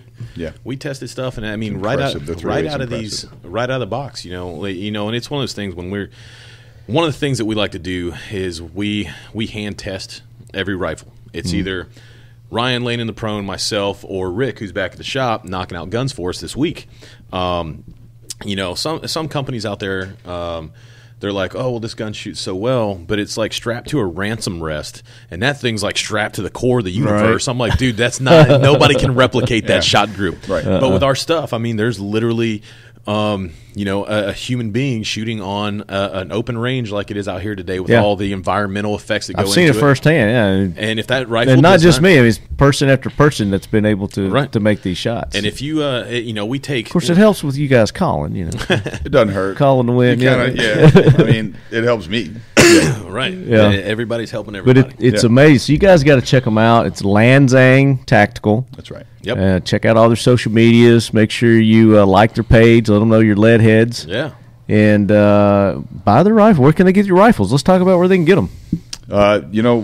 We found that the best way, Because they want them now. They want them. I'm telling you. Going forward, I mean, we've had them in shops in the Southeast, 9 different shops, and actually the best thing for us is we found that we're our own best advocates, at this point. And so people coming to the website and reaching out to us, they're going to get it shipped to them. And it just seems like, some of the gun stores that we've been in, they have guys that know what they're talking about, and some don't. And I think it's a problem for any product. Sure. But we're the ones that want to carry us. They're going to carry us. We're kind of not reaching out to any new ones anymore. I got you. Just go to the website and get in touch with these guys there. I mean, you got a phone number? You can reach out at Travis@LanxangTactical.com. That's my direct email. Or you got Ryan at Lanxang. There you go. Just shoot them an email. Yeah. So either just shoot an email to Travis@Lanxang or Ryan@Lanxang, and we'll get back to you. We'll answer anything you need to know, man. Because that's very cool. Now, are you guys going to be at NRA? We will be at NRA. Yeah. Okay. Yep. So any of you lead heads are going to be at NRA. Make sure you find. You know your booth number yet? So we'll be piggybacking off of EOTech. off of EOTech. Yeah. They'll usually have all of our rifles at their booth. Yeah. Okay. And should be easy to find. Yep. And Ryan and I will be hanging out and talking to things and drinking the stuff. Yeah. There you go. And of course, Talking Lead, the official lead quarters will be the Eagle Imports booth. So make sure you guys come by and holler at us. Outstanding. At SHOT Show. We'll do it, man. So since this is your first time on, Yeah. you're not going to get away that easy. Uh-oh. I got some questions that I asked new guys. All right. She told me she loved me. I didn't even know her name. What's your first recollection, your earliest recollection of shooting a gun, firearm? Oh, that's easy. Remington Fieldmaster 22 pump action. My grandfather, who lived in North Carolina at the time, didn't like kids all that much. Certainly didn't like it when my parents would dump me on him when we would come to see him in vacation in North Carolina. Yeah. Yeah, and he would be like, "Oh, Jesus, what do I got to do with this kid?" So he teaches me how to shoot this 22. And then he's like, "Look, he's got a little farm, right? And he'd like to grow his own food." He's like, "Yeah, I got a rabbit problem. And you're going to sit out here all day long with this 22 you out of and my you're going to hair. shoot how many I want to see how many rabbits that you can keep off of my food, and we're going to eat these strawberries later, and you're going to kill these rabbits right now. Just stay out here all day. Yeah. Stay out here. Stay away from me. Right. And I need you to go in the woods. You can only go this far. This is your limit." And then after he was assured that I understood safe operation, shit like that. So now I'm out there hunting squirrels and rabbits. And I didn't realize at the time, but he was like, "I got to get this kid out of my house." But you know what it was? It was me learning how he taught me something valuable. You go into the woods, and you come stomping out in the woods, and then you sit down on a log where you think you're going to see some wildlife moving and that you want to shoot, and then you be very quiet for about 20 minutes, and you don't do anything, and you learn how to wait, and then about 20 minutes later, the animals in the forest start realizing that you're not harmful, and they just go about their business, which then presents them to you to shoot and make squirrel soup out of. But my point is, as a kid, I was not one to sit still. Learns patience. Yeah, but then teaches you patience. Yeah, and that was, I can't remember what year that was, but that was summertime. I was probably 1987 or something like that, and that was your grandfather's my rifle? mom. In fact, my mom just came in today. She's visiting the area. Right, we talked about earlier. Her father, and he was like, "Oh, this kid has got to go." And there I was. Do you still have that? Do you have access to it? I still have that rifle. That's awesome. I still have that, and it's like a 20-inch barrel 22. That's Remington. awesome. Yeah, and the thing was just absolutely accurate. What about you, Travis? So, mine was, they were more popular back in the day, but now you can still find them every now and again. My first recollection of ever shooting a gun was with my dad at a turkey shoot. And, a turkey shoot, they set up these targets out there, and everybody buys in. Yeah. And my dad bought me in, and I was 5.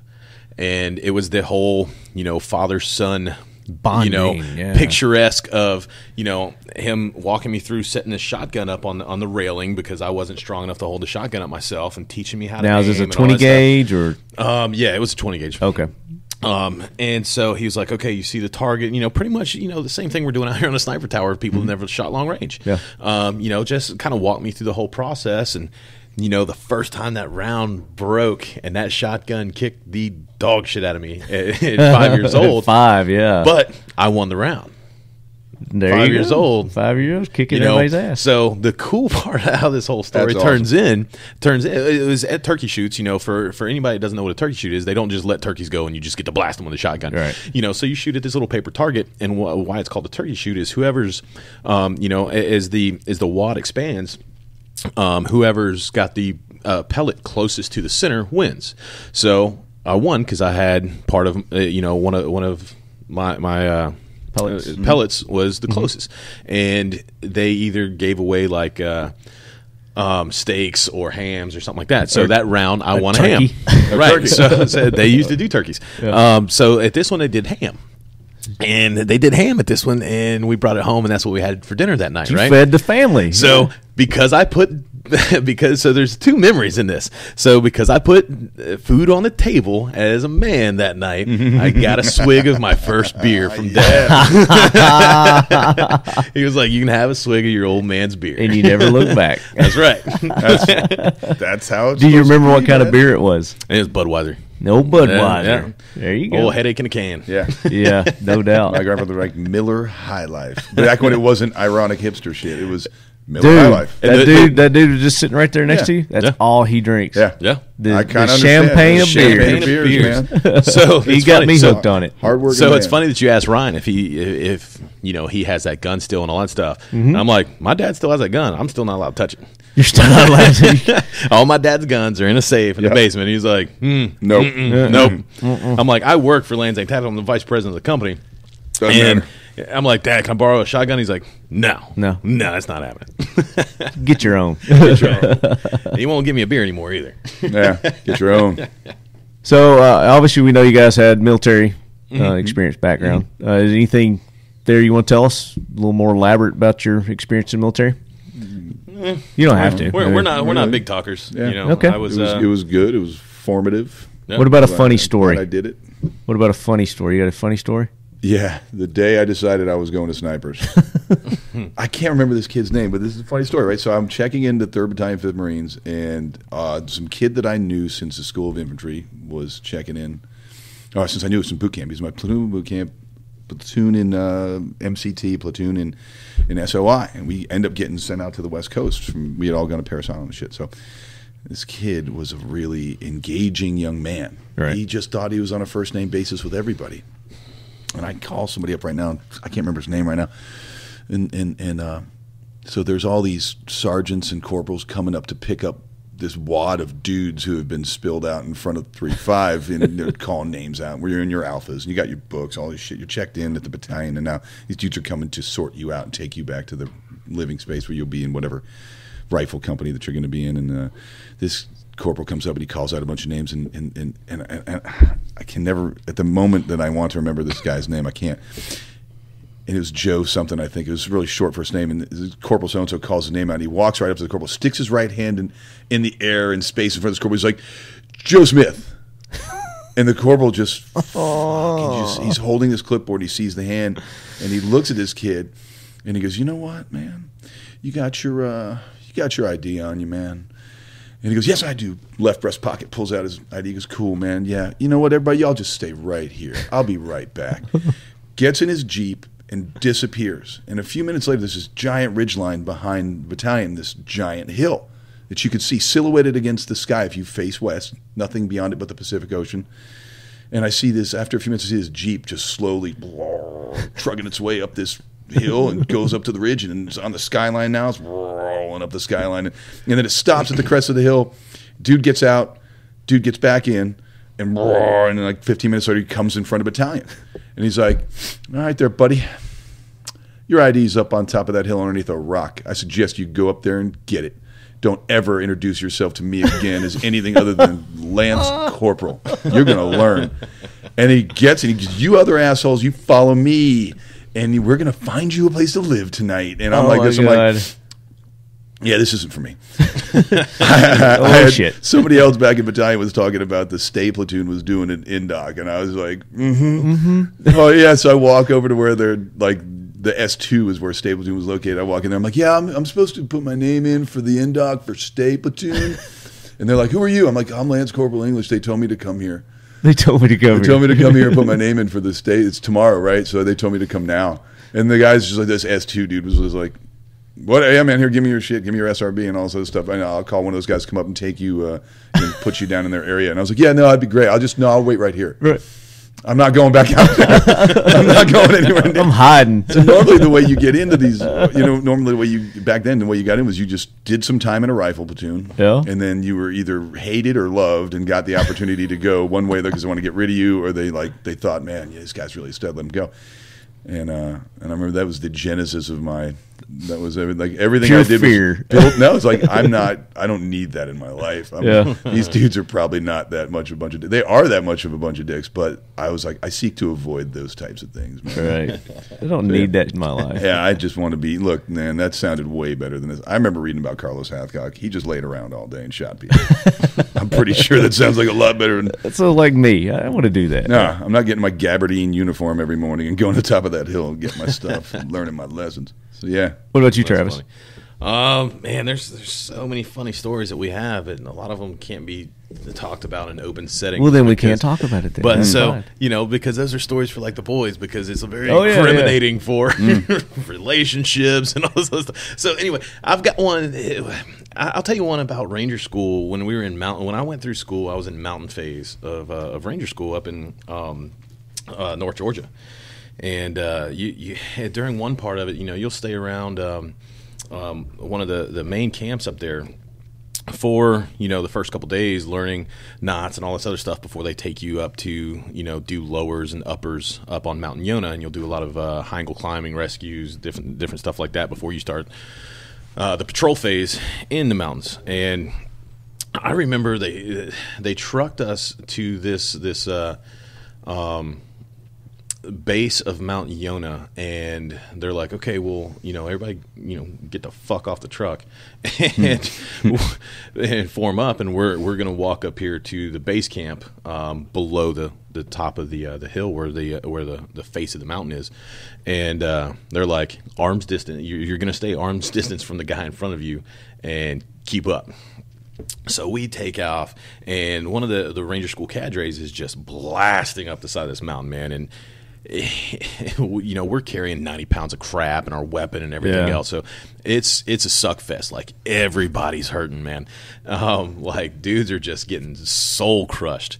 And I remember thinking to myself one time that, like, as these dudes are like falling out, because they're like literally falling out, because we were getting it up the side of this mountain, dudes are like literally falling out, and it was kind of that, you're so exhausted, you haven't slept in so many days or ate, but every time somebody would fall back behind you, it's like you get like another wind, almost like you ate a little bit of their soul. Yeah. But, because you know now that you are harder than that man is. Right. So, I'm not broken. You are broken. So we have, in Ranger School, you'll get guys that come from other countries. And it's almost like a foreign exchange type of deal. Right. They'll come from like Guatemala and Panama and all this other stuff, and to go through the Ranger School. And we'll send guys down there to their school, like Lancero School down in South America and all that stuff, which is their version of Ranger School.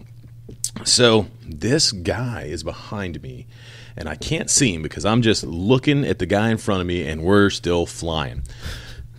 And it's nighttime, and here's what I hear this guy's voice all the time, and the story might end up being funnier to me just because I was, in that moment. So this guy, in his broken English, he decides he's done. He has had enough of the School of Ranger. And I remember you telling me halfway up this mountain, and this dude behind me, I hear his rucksack hit the ground. So he just took his ruck off, threw it on the ground, and in his broken best English, he's like, "Rakasaka too heavy, I carry it no more. I carry it no more." I laughed in my soul the rest of the way up that mountain that this dude just, "Rakasaka too heavy, I carry it no more." And he was done, man. He was done. Great. He was like, dude, he was done. He was not moving anymore. He just gave you the fuel you needed to keep going. It was such a motivator, man. It's like he saved a lot of dudes that night. That's hilarious. So that was a great time in school that was going on that night. Awesome. Yeah, man. I remember you told me a story. I haven't heard that in a while, but that is absolutely funny, man.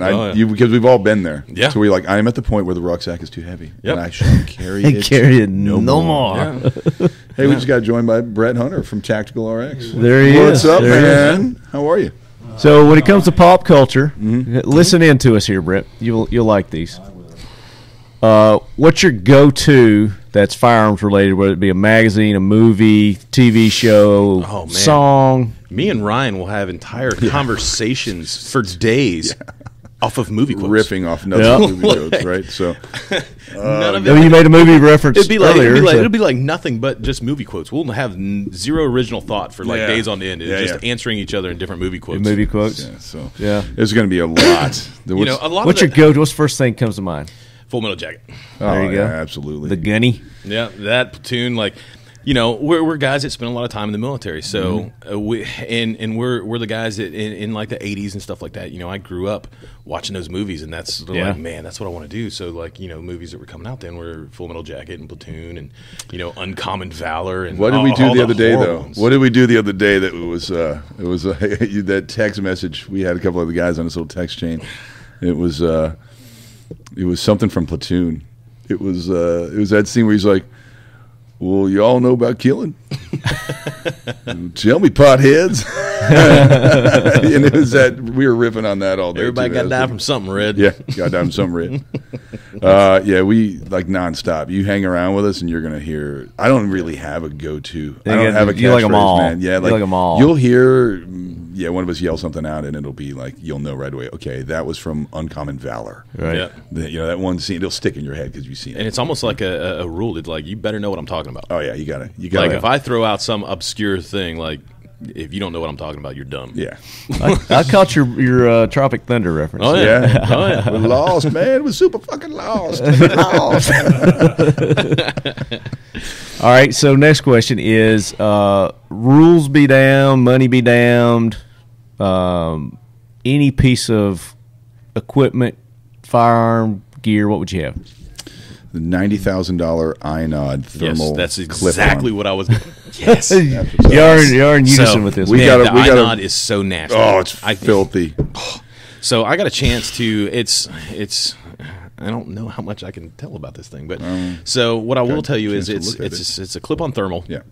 That is run by certain units in the military currently, and shooting this thing at night. The coolest thing about it is you can run full magnification on your scope, where before a lot of times, if you start adding magnification, like if you've got a thermal clipped on in front of any type of scope that's got any power, you're essentially zooming in on a television screen. Right. So it starts pixelating. So you really couldn't ever use any kind of like full gain on it.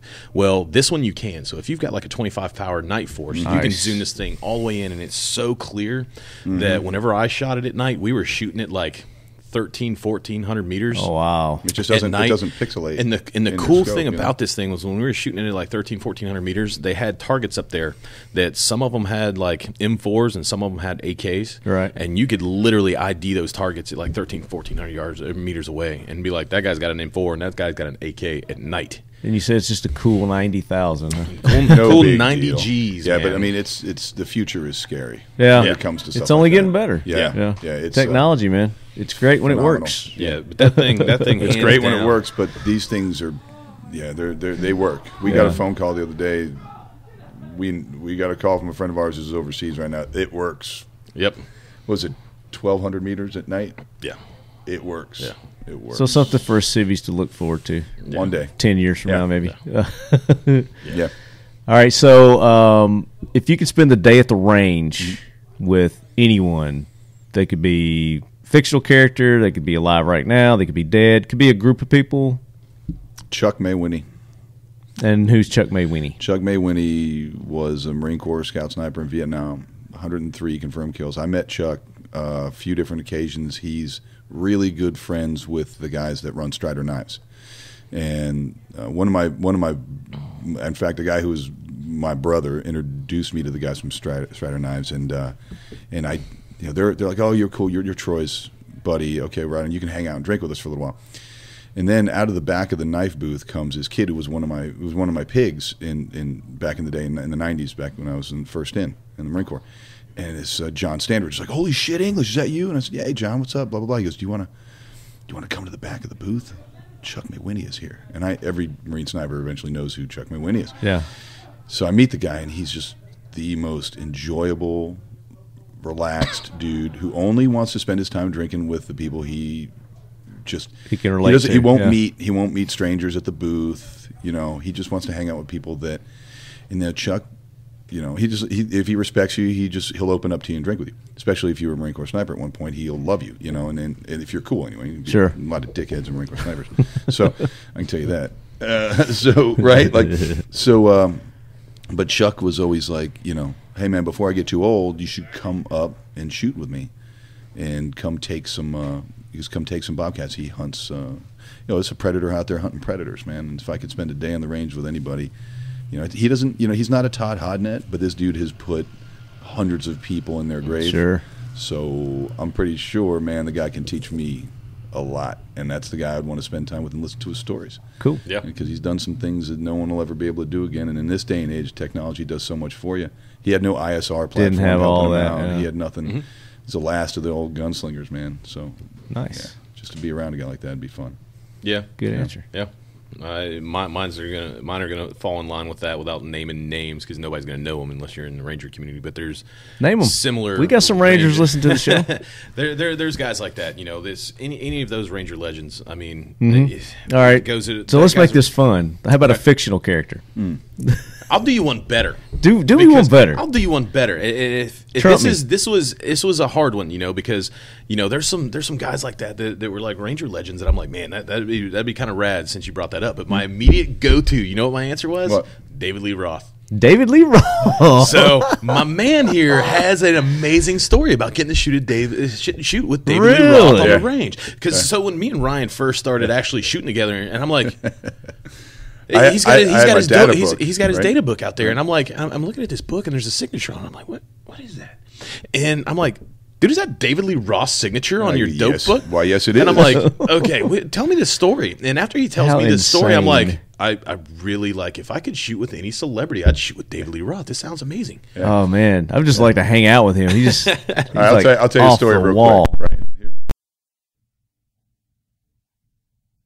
Oh, I know, Leadheads. I wanted to hear the rest of that story too, but unfortunately, the generators cut out on us, and we weren't able to get the last part of that interview with Lanxang and hear about David Lee Roth. But they did tell me the story off air, and they promised that they will come back on and finish that David Lee Roth story. So something to look forward to from the guys from Lanxang Tactical. So I hope you guys enjoyed that interview. I certainly did. Those guys are awesome, Ryan and Travis, and I'm looking forward to going down to Georgia and visiting those guys and trying out those taco places that they were talking about. So that brings us to the end of another episode of the Talking Lead podcast, Leadheads. Make sure that you go and support those who support this show. Riton USA, the official optics of Talking Lead. And don't forget that huge promotion that I talked about earlier in the show that they are running during the summertime. X-Steel Targets. Check them out at xsteeltargets.com. Modern Spartan Systems. Don't just clean your firearms, optimize them with Modern Spartan Systems. And make sure that if you want to extend the life of your engines, whether it's your vehicles, your lawn equipment, whatever it may be, if it's got an engine, use that TVT engine oil additive that they've got at modernspartansystems.com. Defy Watches. And don't forget to send your nominations in. I've extended the deadline for the 10 watches for 10 vets giveaway that Jeremy announced in episode 252. So make sure you go back, listen to that. And if you're a veteran and you listen to this show, and this could be LE, first responder, military, doesn't matter. If you are one, you qualify, just send us an email, talkinglead@gmail.com. Tell us about your service and why you listen to the podcast. And if you're a listener and you want to nominate someone, that's cool too. Send us the reason why you're nominating them and or what you enjoy about our show as well. 10 watches for 10 vets. Awesome program. Thank you, Jeremy, for setting that up. We're looking forward to getting those out soon. And then, of course, Pioneer Arms is sponsoring the Talking Lead AK Corner, the new segment that we launched last episode. Make sure you guys go back, listen to that. We are giving away 12 firearms. And the next episode of that next month, We're going to be giving away 2 that episode to make up for the first episode where we didn't give away 1. So throughout our 12-part series of the AK Corner, we're going to be giving away at least 12 firearms. So you guys make sure that you are engaging with us on social media, on email. You're sharing the links to our show. You're sharing our social media posts. You're commenting on our social media posts. And you're getting us new subscribers.